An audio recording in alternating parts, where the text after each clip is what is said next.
daily rainstorm in Central Florida. Gotta get a bike ride in first though.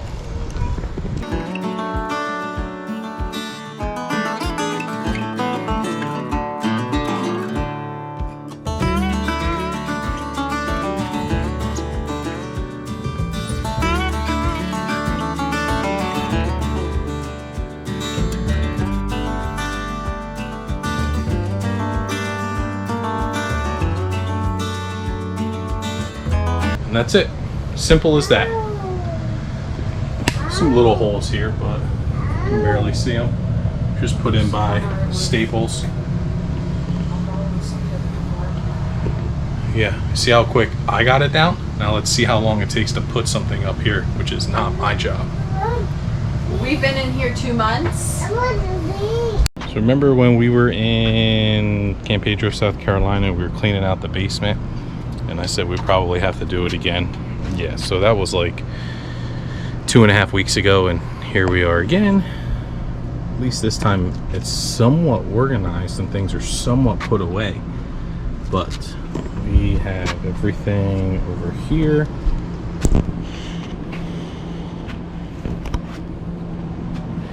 That needs to go in there in an organized fashion. Wish me luck. I'm doing this out in the direct sunlight here as I'm trying to get the rig ready to move. So this trip has definitely been fun. We love the Orlando area. As being residents of Florida for about 13 years, we came to this area a lot, mainly because of Disney, pretty much because of Disney. But this trip has definitely been eventful. So at first it was kind of some minor things, little things here that were just going wrong with the rig. You know, one of the cabinets was the side of the cabinet, the staples had popped off, so just had to put that in. That wasn't that big of a deal. We realized that our slide, this one right here, comes out pretty unlevel. I've always felt like it was a little unlevel, but on this trip it definitely was more unlevel than normal. So we're gonna have to get that taken care of, but I don't know when we're gonna be able to do that. You know, living in this thing full time makes it a little bit more difficult to just go and drop this thing off and then have nowhere to live. We don't want to stay in hotels. It's the whole reason why we bought an RV to travel. We've been having issues with the Lipper auto leveling system. It works for 1 or 2 destinations and then it doesn't work. Basically what is happening is it's just not auto leveling. We get pretty close to being level and then I manually level it, but then our middle jacks just don't come down. So I have to manually put them down, and then sometimes that throws it off. So I like to just be able to hit the button. I understand it's not going to work perfectly every single time, but I would like it to get me a little closer than what it is. So that's another issue we're going to have to get taken care of and get looked at. But because I can manually level it, it's not at the top of my priority. What is at the top of my priority list is the fact that one of our 2 AC units has died. So we got this rig in the middle of July.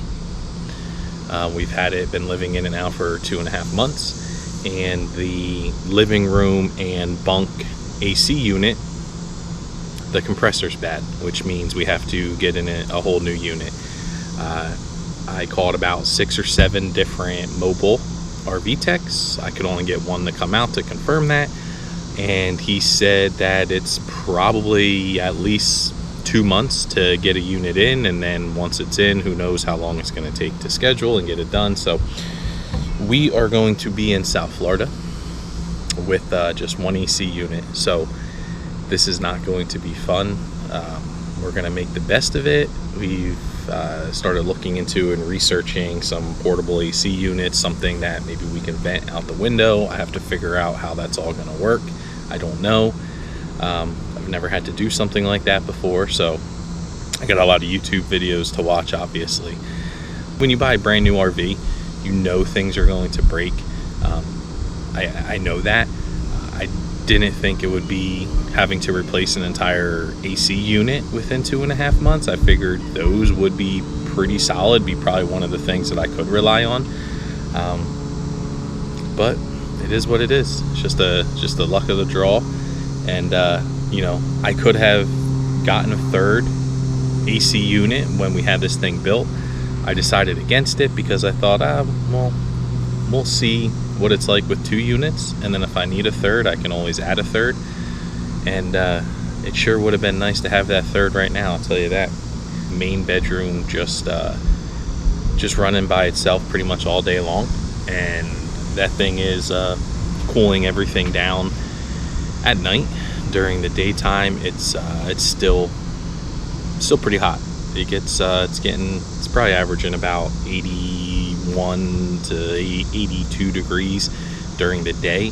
At night, the entire RV, I mean our bedroom, gets to like 64 because we want the air to flow throughout the rest of the RV. So the rest of the RV is probably at like 68, 69 degrees overnight. So the kids are able to handle it. We're you know, trying to keep them out of the rig as much as possible during the day and doing things that are keeping them cool. Rainbow right there. Luckily, one of the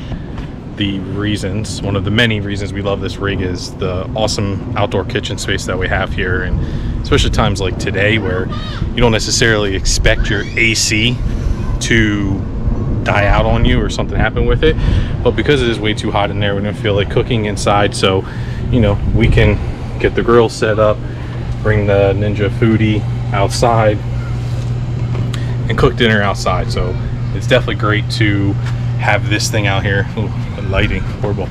So it's definitely great to have this outdoor kitchen out here.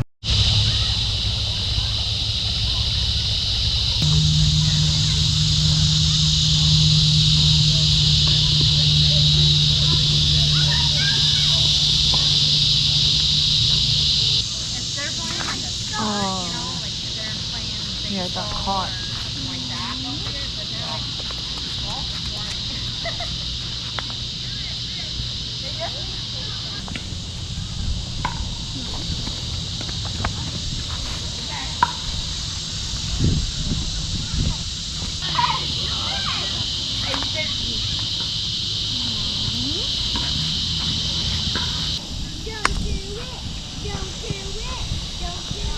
One. And that was on camera. Hole in one. Baby down. Okay, that's close. That's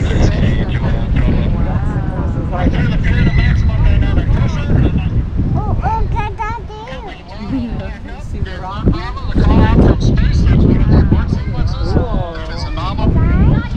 Not going side to side like an airplane. So when you haven't been to Florida in almost 2 years, when you come to TTO, the first thing you have to do is Publix hoagies. I'll have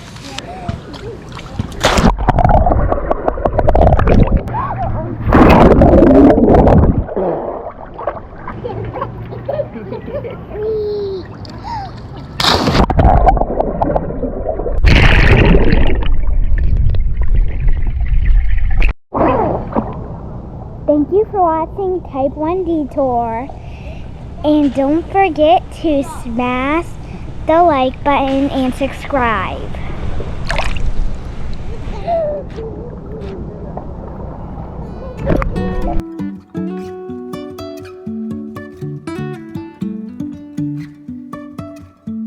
Life is a winding road, no telling where it goes.